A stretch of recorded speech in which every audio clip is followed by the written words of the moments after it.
अस्सलाम वालेकुम वरहमतुल्लाहि वबरकातुहू। आज हम वक़्फ़ की अलामात को समझेंगे कि हम जब वक़्फ़ करते हैं तो उनमें क्या क्या क़ायदे और किस तरह से हमने वक़्फ़ करना होता है। आगाज़ करते हैं। बिस्मिल्लाहिर्रहमानिर्रहीम। पहला लफ्ज़ को समझें। फ़ौद खड़ी ज़बर फ़ौ, दाल ज़ेर ज़ी, फ़ौदी, क़ाफ़ या क़ी। ये या मद्दा का कायदा। इसी को जिस तरह हमने खड़ी हरकत को लंबा करना है, या मद्दे के कायदे को भी 2 हरकत लंबा करेंगे। अब यहाँ पे आयत मुकम्मल हो रही है तो नून पर जज़म आता है, तो हम यहाँ पे मद्दे आरिज़ करते हैं, यानी कि वक़्फ़ की अलामत में हम क्या करते हैं, एक तो इसको हम खींच के पढ़ते हैं। फ़ौदिक़ीन कितना लंबा, मद की मिक़दार के मुताबिक, और नून पर क्या लग जाती है, जज़म। आखिरी हर्फ पर जज़म पढ़ते हैं। फ़ौदिक़ीन। इसी तरीके से नादिमीना, आयत मुकम्मल होने पे नून ज़बर ना है, लेकिन हम कैसे पढ़ेंगे, नादिमीन।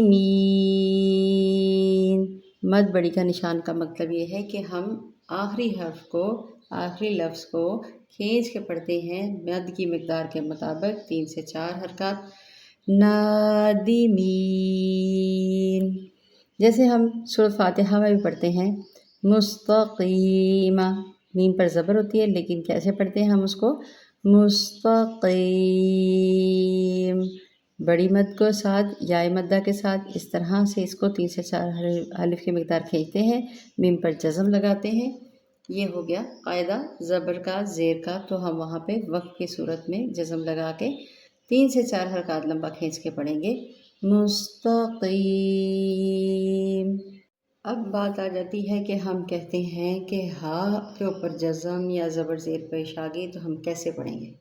तो उसके लिए भी परेशान होने की ज़रूरत नहीं होती। आखिरी लफ्ज़ के ऊपर, आखिरी हर्फ के ऊपर हम सिर्फ़ और सिर्फ जज़म लगा देते हैं। जैसे कि ये देखें हैं, ला रैब फ़ीही, ऐसे ही है ना कुरान पाक में पहले ये सूरतुल बकरा के आगाज़ में। तो फ़ा ज़ेर या फ़ी, हा ज़ेर ही, फ़ीही, लेकिन आगे तो आ रही है, वक़्फ़ मुतलक़ आ गया है, तो अब हम क्या करेंगे, यहाँ पे तो की जगह पे हमने देख कर वक़्फ़ करना है, तो जज़म लग जाती है। कैसे पढ़ेंगे, फ़ीह, आखिर में हा की साउंड, फ़ीह, हा ज़रूर आवाज़ आनी चाहिए। या पहले वाला कायदा कि ज़बर हो, ज़ेर हो, तो फिर कैसे पढ़ेंगे, शफ़ातैन। अब ये लीन का कायदा है। लीन के कायदे में भी हम कहेंगे ये तो तैन है, तैन, लेकिन नून से नी, शफ़ातैनी की बजाय कैसे पढ़ेंगे इसको, शफ़ा, शीन ज़बर शा, फा ज़बर फा, शाफ़ा तई, ता ज़बर या तई, नून से नी, शफ़ातैनी। वक़फ़न कैसे पढ़ेंगे, शफ़ातैन, आखिर में नून पर जज़म, तैन, हल्की सी नून की साउंड आनी ही आनी है, दबा के गुन्ना नहीं कर देना। शफ़ातैन, यानी कि लीन में भी जब वक़्फ़ किया जाता है मिक़दार खींच के पढ़ी जाती है, इससे फ़र्क नहीं पड़ता। जब आयत मुकम्मल हो रही हो तो हमने लीन को भी खींच के पढ़ते हैं 3 से 4 हरकत, शफ़ातैन। अब लफ्ज़ आ जाते हैं क़लक़ले वाले हरूफ, जहाँ पे तशदीद हो। अक्सर लोग यहाँ पे गलती कर जाते हैं। बा ज़ेर लाम बिल, हा ज़बर क़ाफ़, हक़, क़ाफ़ ज़ेर क़ी, हक़्क़ी। अब ये तशदीद वाला हर्फ है। तशदीद वाला हर्फ 2 मरतबा पढ़ा जाता है। तशदीद को अब आप अलग अलग करें तो यहाँ पे आपको 2 जज़म मिलकर तशदीद बनती है। हम कैसे पढ़ेंगे, बिल हक़।